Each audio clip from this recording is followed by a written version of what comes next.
Sudah ada tindakan itu di mana warga sekitar langsung berbondong-bondong datang ke lokasi untuk melakukan pengerusakan tadi tanpa ada komunikasi ataupun dialog lebih intens atau lebih dalam lagi. Dilakukan langsung perusakan. Saudara, warga menggeruduk dan merusak salah satu rumah di Sukabumi, Jawa Barat yang dijadikan sebagai tempat beribadah. Memang para tersangka ini yang ada di perusakan rumah Bu Maria tadi itu dikasih penjamin. Mereka menjadi siap menjadi penjamin untuk para tersangka ini. Pasca insiden perusakan rumah singgah yang digunakan untuk retret di Sukabumi, Jawa Barat, kondisi peserta yang sebagian besar anak-anak masih mengalami trauma. Merusak salah satu rumah di Sukabumi, Jawa Barat yang dijadikan sebagai tempat beribadah. Pasca insiden perusakan rumah singgah yang digunakan untuk retret.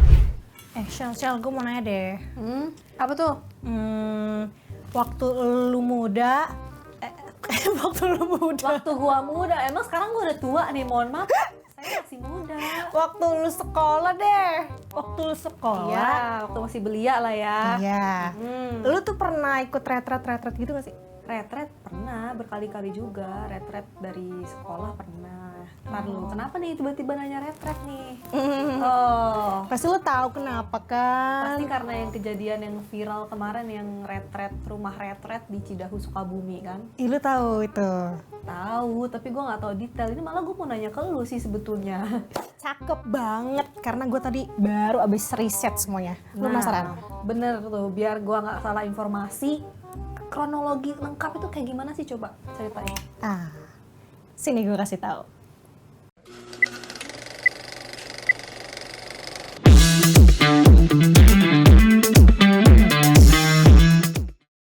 Jadi, semua ini berawal di tanggal 27 Juni 2025. Itu tepatnya hari Jumat ya, Sel ya. Kejadiannya tuh di Desa Tangkil, Sukabumi, Jawa Barat. Jadi, pas di hari itu, ada sejumlah warga yang melakukan pengerusakan terhadap sebuah rumah yang memang warga ini menilai katanya rumah itu dipakai untuk tempat ibadah gitu lah. Ada kegiatan ibadah nih yang dilakuin sama anak-anak, remaja di rumah itu. Informasi awalnya itu ada 36 anak-anak, remaja dan juga pendampingnya di situ. Jadi di rumah itu nih, Shell, yang kalau kata warga memang itu merupakan villa di situ. Di hari itu dirusak sama warga, berbagai ornamen itu rusak, dari jendela, terus juga gerbang, terus juga ada kendaraan dari yang punya si villa itu juga ikut rusak. Kalau nggak salah motor, ada satu motor yang warga tuh sampai ngamuk terus ngebuang motor itu ke sungai di sekitar situ. Nah, kalau informasi sementara yang didapat dari Gerakan Angkatan Muda Kristen Indonesia atau GAMKI, kalau di sana memang ada kegiatan dari anak-anak dan juga remaja yang ke villa itu sebenarnya untuk mengikuti retret itu tadi. Ya makanya kenapa gue tanyain ke lo. Ya memang momennya itu dilakuin saat mereka liburan sekolah. Akan tetapi karena ada misunderstanding tadi,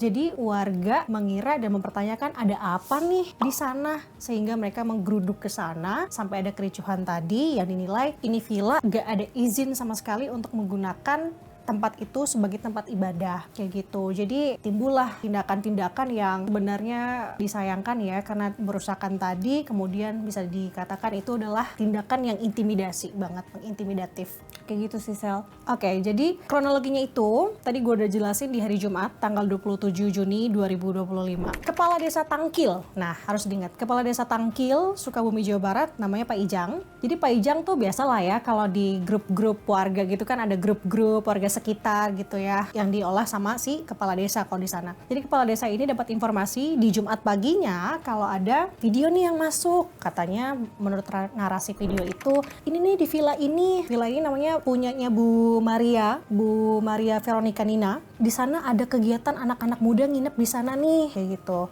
Dan bahkan dipakai untuk beribadah. Mendengar ada laporan itu untuk menghindari kekisruhan gitu kali ya, Shell. Jadi kepala desa sama Forkopimcam. Forkopimcam tuh forum komunikasi pimpinan kecamatan bareng sama Babinsa, bareng sama camat, polsek dan segala macam rupa. Ini datang ke sana untuk melihat apa benar sih yang di narasi di video itu yang menjadi keresahan warga gitu kan yang menjadi bertanya-tanya. Nah pas sampai sana memang tampaknya dari pihak si villa ini tidak mengindahkan karena kenapa si kepala desa bersama dengan kepala desa CS lah ya katakan datang ke sana untuk menanyakan sebenarnya kalau misalkan dipakai tempat ibadah ada izinnya nggak sih? Nah kalau memang nggak ada coba diomongin lagi, tapi kalau menurut penuturan kepala desa pada saat ditanya soal itu tidak diindahkan sama yang ada di villa itu. Makanya beliau ini berencana untuk kembali lagi ke sana memberikan surat imbauan. Pas selesai sholat Jumat, terkaget-kagetnya ternyata sudah ada tindakan itu di mana warga sekitar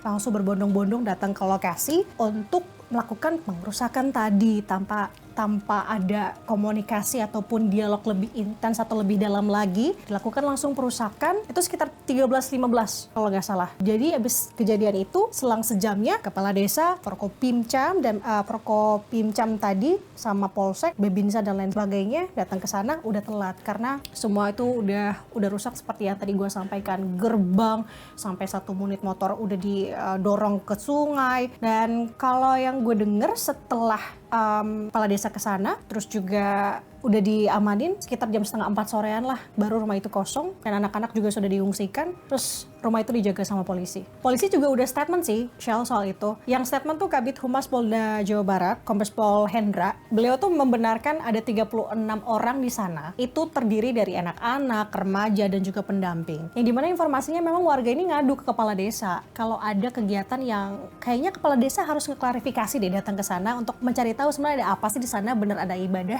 atau enggak. Kayak gitu kan. Tadi kan untuk latar tempat udah gue bilang ya, Shell, di Desa Tangkil di Sukabumi, Jawa Barat. Jadi emang kepala desa itu diminta untuk ke sana untuk klarifikasi. Bener gak nih tempat digunain buat jadi tempat ibadah? Karena yang mereka tahu itu sebenarnya villa. Sudah datang, ini sebenarnya statement semua ini ditampik sama penjaganya yang memang udah lama tinggal di sana, menetap 4 tahun, Pak Yongki. Pak Yongki ini bilang bahwa rumah itu nggak dipakai buat tempat ibadah kok. Itu nggak bener apa-apa yang orang-orang bilang di sekitar soal rumah ini jadi tempat rumah ibadah. Jadi karena dia udah tinggal di sana cukup lama, terus dia juga merupakan warga asli dari Desa Tangkil. Jadi bahwa rumah itu tuh memang adalah rumah tinggal yang dipakai sama dia juga, yang punyanya adalah tadi Bu Maria, yang memang Pak Yongki ini tinggal di belakang dari rumah, bagian belakang lah dari rumah itu. Jadi pas insiden itu kejadian tuh pas sekitar 1:30 siang ya, makanya beliau ini ngaku dia agak kaget. Jadi malah Yongkinya ini bilang kalau misalkan rumah itu tuh bukan dijadiin tempat ibadah. Rumah itu tuh biasanya digunain sama yang punya untuk acara keluarga mereka. Tapi ada juga statement pernyataan dari warga sekitar bahwa rumah itu tuh udah 3 kali ada dipakai buat ibadah kayak begini. Ditampik juga sama Pak Yongki bahwa itu nggak benar. Biasanya adalah emang dipakai untuk kegiatan keluarga besar aja pada saat itu. Nah itu yang disampaikan sama Pak Yongki. Nah yang jelas katanya Pak Yongki, kalau pihaknya ini udah sering izin kok. Di hari itu ya, di hari Jumat ada pelaksanaan itu udah izin ke RT setempat kalau ada acara ya di rumahnya, di rumah singgah itu. Nah tapi sempet lewat juga di sosmed gue pas gue lagi scroll nih karena rame soal Cidahu itu kan. Gubernur Jabar KDM yang sering main sosmed juga, dia memberikan ganti rugi kerusakan katanya 100 juta kepada pemiliknya si Ibu Maria. Lah tapi gimana dengan si pelakunya? Nah pasti udah ketahuan dong pelakunya dari mana aja, banyaknya dari warga. Sebenarnya masih diselidikin sih, Shell, maksudnya lagi terus didalamin sama Polres Sukabumi ya terkait kasus ini. Tapi penetapan tersangkanya ini bertahap. Yang tadinya memang ada 7 orang ditetapkan sebagai tersangka atas kejadian ini, tapi sekarang finalnya sementara itu ada 8. Ada penambahan lagi 1 yang dimana memang kebanyakannya itu semua adalah warga di sekitar situ yang punya perannya masing-masing pada saat perusakan itu terjadi. Nah, tersangka ini Shell dikenain pasal 170 KUHP. Ini tuh pasal tentang perusakan secara bersama-sama. Selain itu juga mereka tuh diancam juga sama pasal subsidiar, pasal 406 KUHP. Ini soal perusakan barang. Artinya ada 2 pasal itu yang dijatuhin untuk para 8 tersangka. Kalau dari statementnya Kabid Humas Polda Jawa Barat, Pak Kombes Pol Hendra Rohmawan, Pak Hendra ini bilang kalau kerugian material korban ini dari aksi perusakan ada sebesar 50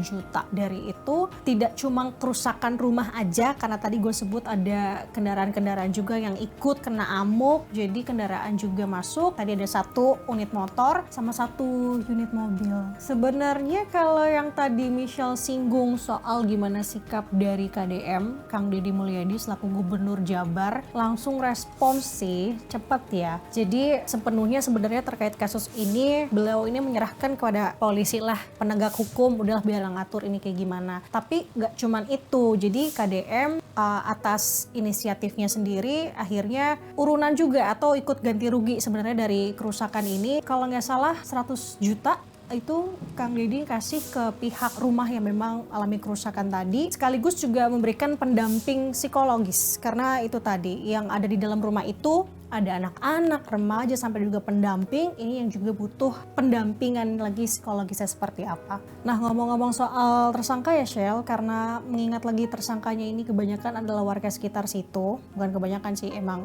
warga sekitar sana. Jadi agak prihatin juga karena Kang Deddy Mulyadi ketemu sama keluarganya, si tersangka, istri, anak-anaknya juga. Mereka meminta kepada KDM, Kang Deddy Mulyadi, untuk tolonglah berikan keringanan untuk ini. Tapi ya baik lagi, Kang Deddy nggak bisa berupaya banyak karena semua proses ini sudah ada di tangan polisi, jadi mereka menyerahkan semua ke penegak hukum. Ya kalau Kang Deddy aja sebagai Gubernur Jabar udah menyerahkan kasus ini sepenuhnya kepada hukum, tapi ini bener gak sih Nan kalau Kementerian HAM tuh malah justru minta penangguhan penahanan dari para tersangka? Ini yang agak uniknya sih Sel sebenarnya ya, di satu kementerian tapi ada 2 pernyataan yang berbeda. Nih gue kasih pernyataan yang pertama dulu. Jadi waktu konferensi persnya tuh ya, Kementerian HAM ini bersama dengan jajaran Bupati setempat lah ya sama Kapolres gitu-gitu. Kalau nggak salah tanggal 3 Juli deh, 3 Juli 2025. Jadi mereka tuh bilang kalau memang para tersangka ini yang ada di perusakan rumah Bu Maria tadi itu dikasih penjamin. Mereka siap menjadi penjamin untuk para tersangka ini. Jadi yang bilang siap untuk menjadi penjamin itu adalah staf khusus Menteri Kementerian HAM, Pak Thomas Harming Suwarta. Jadi Pak Thomas ini menyampaikan kalau beliau, khususnya kementeriannya, secara resmi akan mengajukan permohonan penangguhan penahanan kepada pihak kepolisian terkait kasus ini. Jadi Pak Thomas bilang kalau misalkan peristiwa ini itu sebenarnya terjadi karena adanya miskomunikasi sama mispersepsi di masyarakat, khususnya di desa Takil tadi. Jadi ini menimbulkan tindakan yang kontraproduktif, makanya terjadi kerusuhan kayak kemarin. Nah, kalau menurut Pak Thomas lagi nih Shell, kalau penyelesaian kasus ini itu sebenarnya harus dilakukan dengan pendekatan termasuk dengan mediasi, keadilan restoratif, atau bisa juga disebut dengan restoratif justice. Nah, tapi yang membingungkannya adalah yang tadi gue bilang, di satu kementerian yang sama, ini di tingkat yang lebih tingginya, menterinya sendiri, Menteri HAM, Natalius Pigai, ini menampik apa yang disampaikan sama stafnya tadi, bahwa sebenarnya tindakan yang dilakukan sama para tersangka ini tuh bertentangan sama hukum.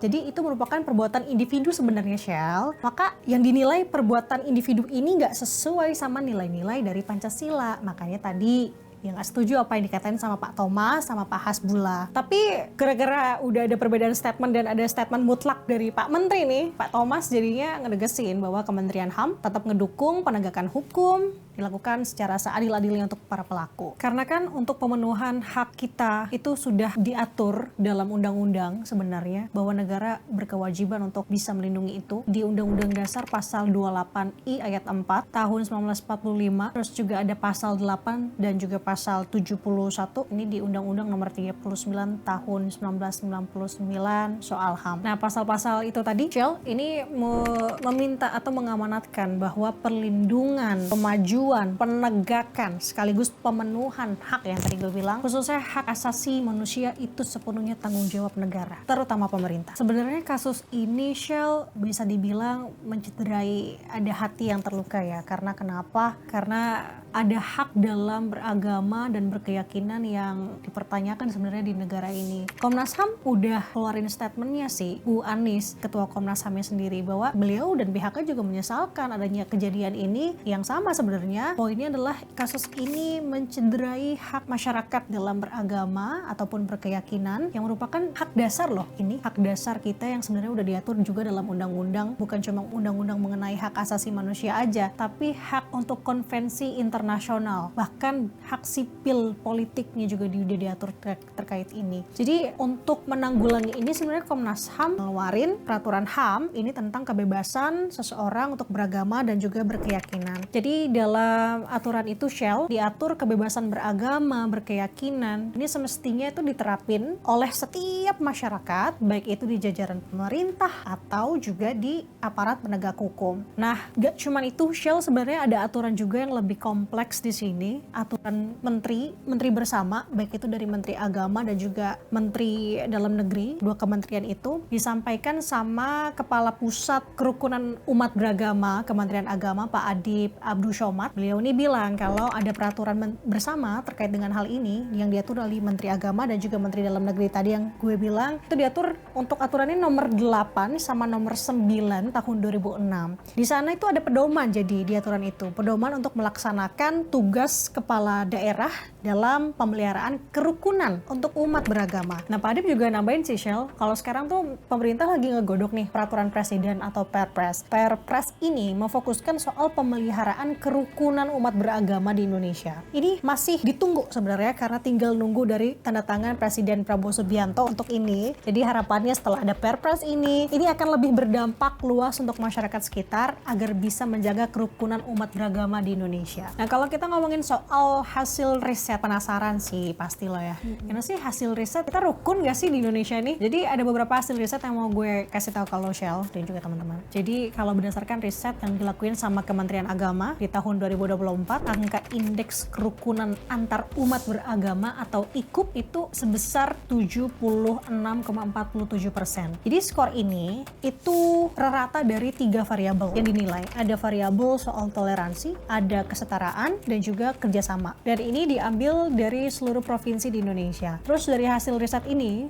skor Jawa Barat, karena mengingat lagi kasus ini terjadi di Jawa Barat ya, di bawah rata-rata. Jadi skornya itu dapat 73,43%. Selain Jawa Barat, ada juga yang terbilang cukup rendah ya. Semisal di Jambi, ada juga di Maluku Utara, Gorontalo, Banten, Nusa Tenggara Barat, Sumatera Barat, Bangka Belitung, Bengkulu, dan juga Aceh. Jadi kalau misalkan kita pakai hasil riset lain, di sini pakai Setara Institut ya. Setara Institut di sepanjang tahun 2024 itu ada sebanyak 260 kejadian pelanggaran kebebasan beragama dengan 402 tindakan. Apa artinya? Jadi angka ini meningkat kalau menurut Setara Institut. Jadi for your information, angka ini meningkat signifikan dibanding tahun 2023, di mana di tahun 2023 ini tercatat ada sebanyak 217 kasus dari 329 tindakan. Jawa Barat lagi disebut sebagai zona merah. Kenapa? Karena jumlah pelanggarannya tertinggi, termasuk kasus-kasus sepanjang tahun 2025. Ada contohnya kayak pembubaran acara Ahmadiyah di Kuningan, terus juga ada contoh gangguan pendirian tempat ibadah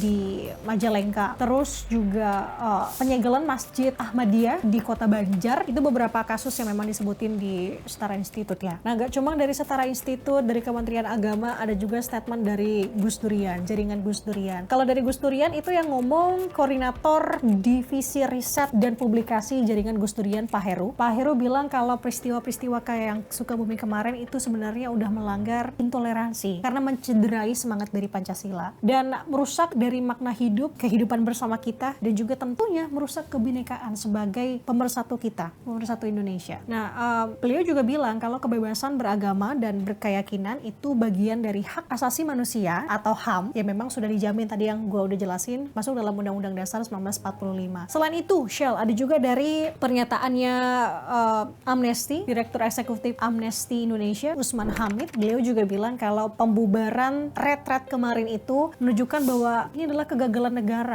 negara untuk melindungi warga negaranya sendiri tanpa adanya unsur diskriminasi. Jadi gue setuju sih dengan statement Usman Hamid soal ini. Terus lanjut lagi, Usman Hamid mengatakan kalau intimidasi dan kekerasan agama ini kerap kali kejadian karena penegak hukumnya yang sama kebijakan dari pemerintah juga tentunya ya, dengan kelompok minoritas ini untuk mengatur itu sangat lemah. Jadi ini yang sangat disayangkan. Jadi Jadi hukum di Indonesia sudah cukup kuat untuk melindungi kebebasan beragama? Justru ini menjadi pertanyaan, apakah sebaliknya? Nah, tapi dari semua itu gue setuju apa yang disampaikan sama Pak Usman, sama Pak Heru juga. Kalau peristiwa yang terjadi di Sukabumi kemarin itu sebenarnya mencederai kita semua lagi. Karena kita kan berlandaskan dari asas, dari nilai-nilai Pancasila ya. Jadi itu ngerusak makna kebinekaan kita sebagai pemersatu bangsa Indonesia. Dan sedih sih kalau misalkan tahu memang masih terjadi di luar sana. Terus kan Indonesia juga dikenal negara yang keberagamannya itu banyak banget loh ya, Sel. Beragam budaya, agama, bahasa, suku, banyak banget keberagaman kita. Jadi itu yang ngejadiin kita Indonesia yang kaya, yang harusnya kita jaga sebenarnya, termasuk dengan perbedaan agama itu tadi sih ya. Terus juga Bhinneka Tunggal Ika, pasti ini sering banget diajarin sama kita dari sekolah dasar, bahkan dari TK, soal arti Bhinneka Tunggal Ika. Dan gak cuma sekedar kalimat ternyata, tapi artinya juga deep dan dalam sekali. Kita harus memaknai betul sebenarnya arti Bhinneka Tunggal Ika itu, Shell, karena di balik itu kita ingat sekolah bahwa kita memang menghafalkan ada nilai-nilai Pancasila. Ada Pancasila, hafal kan? Hafal. Oke, jadi selagi kita masih menjadi warga negara Indonesia, punya nilai Pancasila itu tadi, kita harus tetap rawat. Itu kuncinya untuk kita bisa saling bersama, merangkul, hidup bersama, jadi warga negara Indonesia. Dan kejadian di Cidahu ini harus jadi refleksi untuk kita, untuk semua. Mungkin saat ini kita cuman bicara soal toleransinya aja, tapi mulai dari hal-hal kecilnya sih, Sel, gimana kita memperlakukan perbedaan di sekitar, itu penting banget. Nah, itu tadi, Shell. Jadi gimana menurut kamu, apa yang harus kita lakukan supaya kejadian-kejadian kayak gitu tuh nggak terulang lagi?